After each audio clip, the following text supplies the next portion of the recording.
महाभारत युद्ध के बाद यादवों का प्रभाव काफी बढ़ता जा रहा था।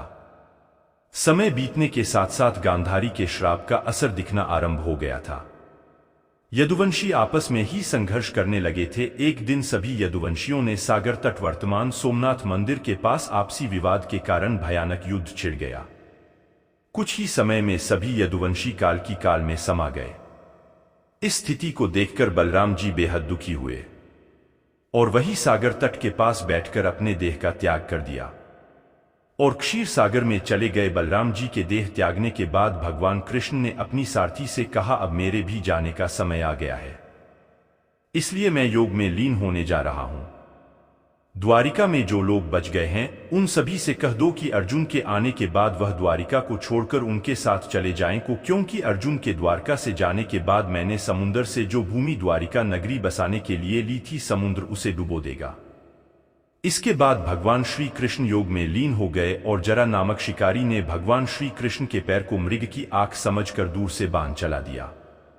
इस बाण के लगते हैं भगवान श्री कृष्ण अपना देह त्याग कर बैकुंठ चले गए और जब अर्जुन द्वारिका पहुंचे और सब हाल जाना, तब यदुवंशियों के शव को पहचानकर उनका अंतिम संस्कार किया। अर्जुन ने श्री कृष्ण की पत्नियों को उनके मृत्यु के विषय में कुछ भी नहीं बताया था। वह भगवान की पत्नियों सहित उनकी संतानों और द्वारका में जीवित मनुष्य को लेकर बड़ी ही सावधानी से इंद्रप्रस्थ के लिए निकल पड़े। उनके साथ द्वारिका की अपार धन संपदा भी थी। मार्ग से गुजरते हुए फिर जो कुछ भी हुआ उसकी उम्मीद ना तो श्री कृष्ण की पत्नियों को थी और ना ही द्वारिका के मनुष्य को। रास्ते में अभी वर्ग के लोगों ने इतनी महिलाओं की रक्षा के लिए एक योद्धा को देख उन पर आक्रमण कर दिया और श्री कृष्ण की पत्नियों सहित सभी को बंदी बना लिया और उनका धन लूट लिया, जिस अर्जुन ने पूरे महाभारत में अपने विरोधियों के पसीने छुड़ा दिए थे, वह भी उनकी रक्षा नहीं कर पाया। भगवान की इस संसार से जाने के बाद अर्जुन ने अपनी शक्तियां खो दी थी, क्योंकि अर्जुन को जिन कारणों के लिए अपनी शक्तियों का उपयोग करना था वह अब पूरे हो चुके थे।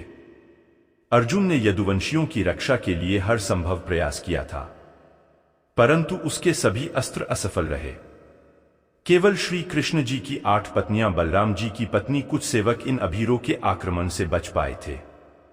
यह सभी अर्जुन के साथ इंद्रप्रस्थ पहुंचे। अर्जुन ने सभी को राज्य में अपना स्थान देकर अपना कर्तव्य पूर्ण किया और अंत में भगवान श्री कृष्ण के प्रेपोत्र वज्र को मथुरा का राजा बनाया। इसके पश्चात अर्जुन ने अष्टभार्यों को भगवान श्री कृष्ण के मृत्यु के बारे में भी बताया। उसके बाद रुक्मणी ने, जो भगवान लक्ष्मी का अवतार थी, वह अपनी ऊर्जा से अपना देह त्याग कर बैकुंठ चली गई। साथ ही जामवंती भी सती हो गई।